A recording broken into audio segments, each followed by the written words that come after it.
Welcome to Lightning Proxies. In this video, we will show you how to set up Lightning Proxies using the FoxyProxy Chrome extension. First, go to the Chrome Web Store and install the FoxyProxy extension. After installing the extension, open it and click on Options. A new page will open. Click on Proxies, then click Add. Next, log in to your Lightning Proxies dashboard. From the left sidebar, click on Generator. Choose your preferred proxy plan and click Generate. Inside the plan settings, customize your targeting options. You can select ISP or country targeting, choose between sticky or rotating proxies, and adjust any additional settings as needed. Once you're done, click Save Settings, then copy the host, port, username, and password. Return to the FoxyProxy extension. Create a name for your proxy profile.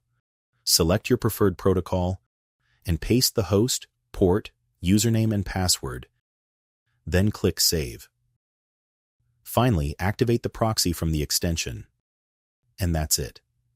Thank you for watching, and enjoy using Lightning Proxies.